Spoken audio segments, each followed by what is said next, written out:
Welcome back to another episode of Is It Shit? And today we're looking at another one from Safari Pedals, back to their classic pedal design this time. And this is the Cassette Bunny. Let's find out, is it?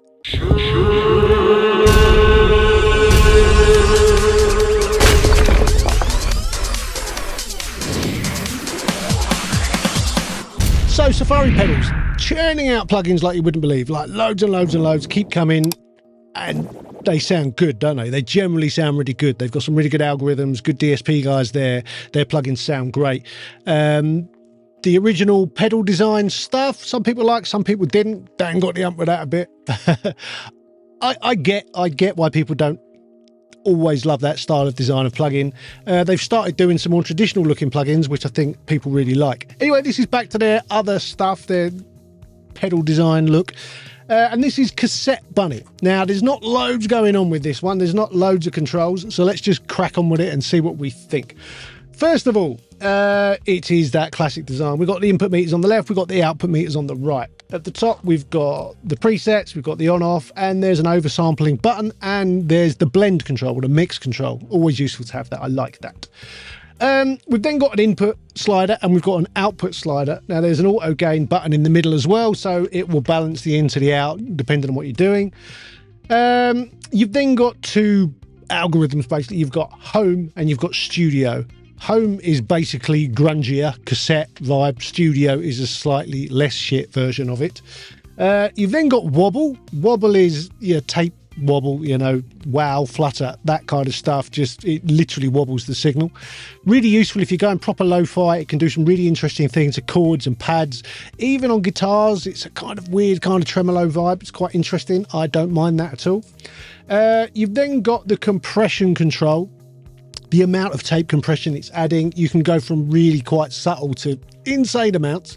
And then you've got drive, and drive is how much signal you're pushing onto tape in order to generate all this saturation, basically. Yeah, again, you don't have to go far before it starts breaking up and sounding kind of wacky. This isn't the kind of thing you would use on your master bus for getting something to sound like it was recorded on tape, unless you want that tape to be a broken old fucked cassette player, and then it is. It's not designed for that. They do, what was it, the other one they do? Tape Bunny or something? No, Cassette Bunny.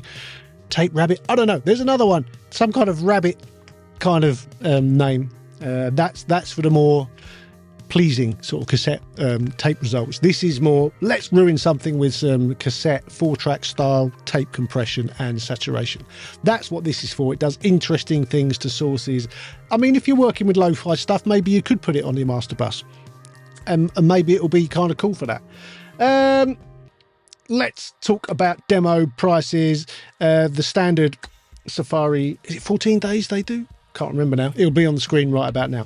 Price wise, full price, $67, which, yeah, that's quite a lot for something that does so little, but that's what it is. However, in the sale, it is $39 at the moment. And generally, Safari pedal stuff is always on sale. So let's just say the price is $39. Let's talk about the star rating. I might get a kick in for this. I like Safari pedal stuff and I like their stuff, but this is going to be a 2. Mainly because I think it sounds pretty good. It looks all right.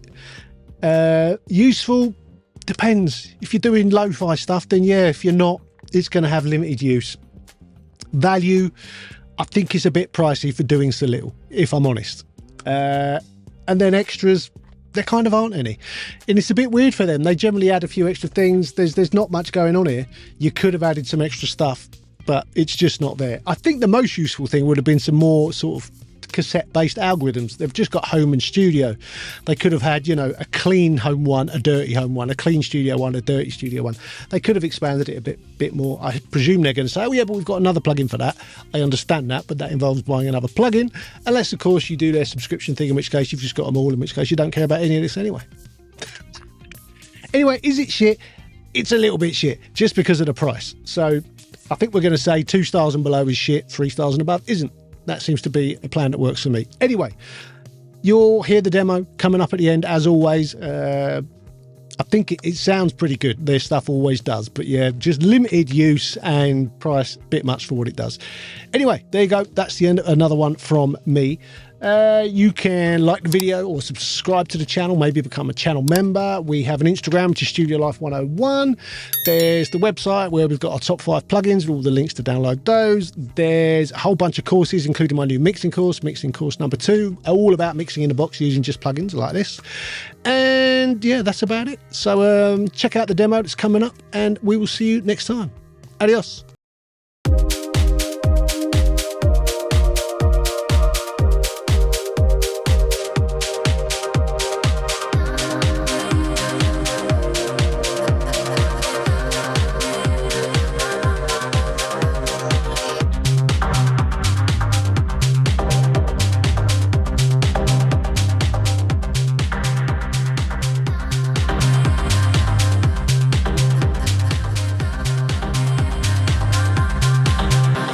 You're calling my phone.